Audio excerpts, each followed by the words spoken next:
Los mercados financieros y bursátiles tradicionales son como un adolescente, es decir, son bipolares. Son muy optimistas o son muy pesimistas. O están de buenas o están de malas. Parece que un punto medio o un punto neutral es algo de lo más elusivo y raro. Ahora bien, pasando a los mercados cripto, estos serían como un adolescente, pero no solo bipolar, sino también psicótico, maníaco, depresivo y esquizofrénico. Lo que para nosotros los inversionistas cripto son semanas de lateralización aburrida en el precio de Bitcoin, para un contador, auditor y baby boomer sería la volatilidad más dantesca y kafkiana de las últimas décadas. En fin, Bitcoin, aunque parezca frase de periodista financiero de medio pelo, está en un punto crucial. Está en un punto tal que todo se puede ir por la borda o bien puede empezar a formarse las parábolas más apoteósicas de la historia cripto. Estamos en alerta máxima. Veamos entonces por qué este es un momento definitorio para Bitcoin y las altcoins en 3 puntos. La narrativa bursátil más simple no siempre es la correcta, no.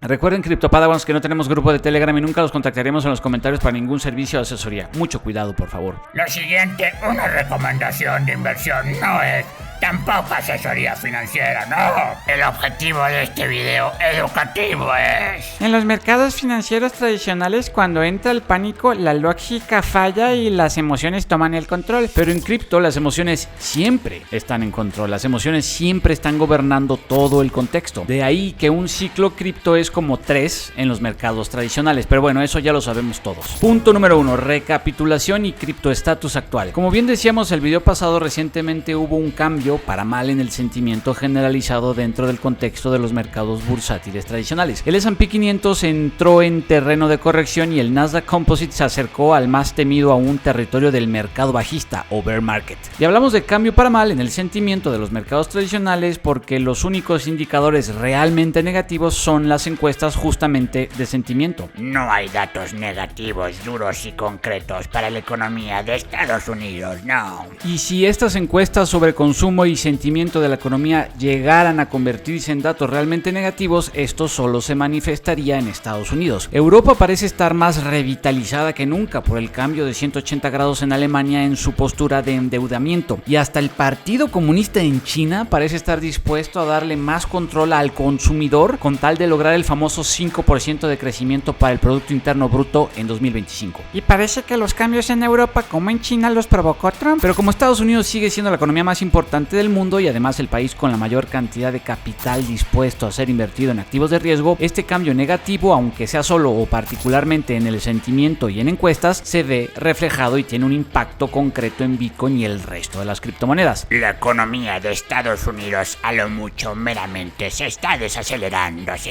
Totalmente, el riesgo de recesión o contracción en el Producto Interno Bruto es más bien bajo. Aún así, el pesimismo derivado de los indicios de desaceleración combinados con el pesimismo derivado de la nueva guerra mercantil de Trump se convirtieron en un buen pretexto para vender o hacer tomas de utilidades en las bolsas de Nueva York. Y exactamente lo mismo pasó con los mercados cripto. Sí, porque en los mercados cripto tampoco podemos hablar de razones de peso como para estar verdaderamente preocupados. Los ajustes recientes a la baja son normales, naturales y cíclicos. A principios de 2021 vimos exactamente lo mismo. Más bien el pesimismo combinado en TradFi antes mencionado contaminó el ánimo de inversión en Bitcoin y el resto de las criptomonedas.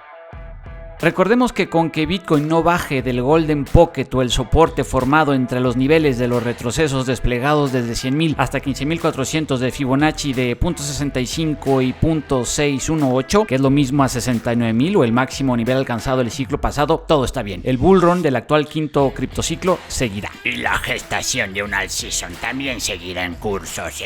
Eso último es particularmente importante. La gestación del alt season sigue, pero su nacimiento se retrasó para el segundo semestre de 2025. Pero con que Bitcoin no baje de 69.000, todo bien. Todo bien para Bitcoin y para las altcoins. Ahora, ¿por qué entonces habría Bitcoin durante el resto del año no solo no caer por debajo de 69.000, sino romper récords y acercarse, por ejemplo, a 130.000? ¿Por qué habrían entonces las altcoins de experimentar su tan esperada alt season? ¿Por qué habría entonces Ethereum de levantarse de entre los muertos? Cathy Wood tiene un poco la respuesta. Punto número 2. ¿Por qué Bitcoin romperá récords y por qué sí veremos un alt season en 2025? 2025? La respuesta a esta pregunta la podemos encontrar en un post en X, antes Twitter, de Cathie Wood. Cathie Wood no tiene una noción tan lúcida ni tan clara de los mercados financieros en general, pero un poco sí, quizás, y de vez en cuando, como en este post. Abrimos cita. En nuestra opinión, los mercados están descontando la última etapa de una recesión continua, lo cual dará a la administración de Trump y a la Fed de Powell mucho mayor margen de maniobra de lo que esperan los inversionistas, para acomodar a la economía de Estados Unidos en un auge o boom deflacionario en la segunda mitad de este año. Vamos por partes, joven Padawan.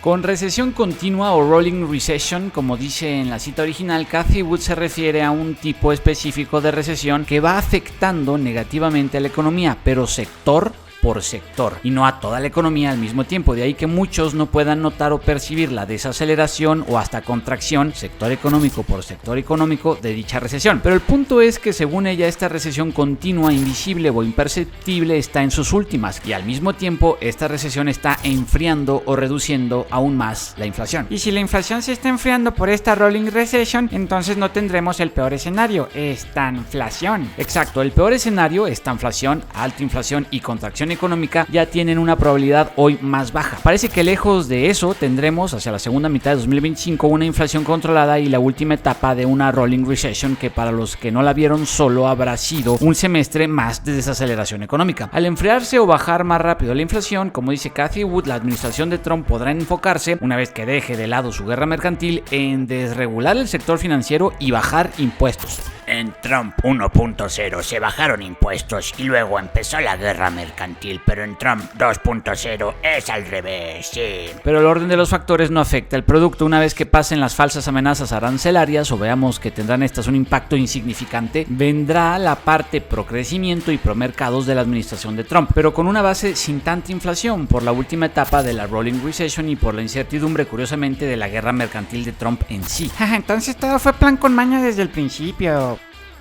Definitivamente no es casualidad, como dice el maestro, que el orden de primero bajar impuestos y luego iniciar la guerra mercantil del primer término de Trump se haya invertido esta vez o esta segunda administración. Al cambiar el orden, ya será mucho más fácil para la Fed bajar tasas y para Trump bajar impuestos. Gracias a este orden invertido, la inflación no será un obstáculo. Y si Trump baja impuestos y la Fed baja tasas y termina con su programa de extracción de liquidez o quantitative tightening, entonces tendremos ciertamente alt season para el segundo semestre. Y los últimos datos inflacionarios fueron positivos, Exactamente, maestro. La inflación de febrero cayó más de lo esperado a 2.8% cuando se esperaba 2.9%, y cuando vimos 3% en enero. Todo esto, claro, en Estados Unidos, lo que está en línea con las declaraciones de Cathie Wood. Y repitiendo el punto, si la inflación está bajo control, la Fed en específico podrá hacer sin obstáculos lo que quiere hacer: acabar con el QT, dejará de sacar dólares de circulación, y entonces así veremos el despertar de las altcoins, quizás hasta Ethereum en una alt season. Pero ¿cómo puedes estar tan tranquilo y ser optimista si estamos atravesando por una guerra mercantil? Punto número 3. ¿Puede haber criptooptimismo en plena guerra mercantil? Sí, y para desarrollar la respuesta podemos explorar los comentarios de John Others, editor senior de mercados para Bloomberg. Abrimos cita. A medida que las propuestas arancelarias generan esta conmoción, la presión sobre la administración de Trump para cambiar de rumbo ha cobrado impulso. El plan actual es un sistema arancelario recíproco en el que todos los gravámenes a las importaciones se compensarán uno a uno con aranceles sobre las importaciones de los mismos productos a Estados Unidos. Esto quiere decir que ya no habrá aranceles masivos, solo aranceles recíprocos, sí. Pero los aranceles recíprocos son más bien irrelevantes, en tanto que no representan una recaudación arancelaria alta y por lo tanto no tendrán mayor impacto. Si Estados Unidos, por ejemplo, exporta motocicletas a Vietnam y Vietnam tiene aranceles a esas exportaciones de 10%, la nueva estrategia recíproca implicará que Estados Unidos imponga 10% las importaciones desde Vietnam de motocicletas. Pero si Estados Unidos exporta en primer lugar motocicletas a Vietnam, difícilmente Vietnam va a exportar muchas motocicletas también hacia Estados Unidos. Pues claro, ese es justamente el punto de la ventaja competitiva del comercio internacional. Por eso hay que leer más a Adam Smith que a Marx. Moraleja, ya no nos preocupemos por la guerra mercantil, en tanto que esta se está diluyendo en tensiones arancelarias recíprocas que no tendrán mucho impacto, y además el sentimiento pesimista por la incertidumbre en las tácticas de negociación de Trump, más la etapa final del rolling recession antes mencionada, le dan más herramientas a la Fed para que deje de sacar dólares de circulación. De tal manera que no podemos pedir más. La guerra mercantil no es una amenaza para las altcoins y la Fed por fin podrá hacer lo que necesita para que inicie la primera alt season de 2025. Si quieres conocer las 5 mejores criptomonedas para invertir en marzo, haz clic en el link. Paciencia, jóvenes Padawans y que la criptofuerza los acompañe.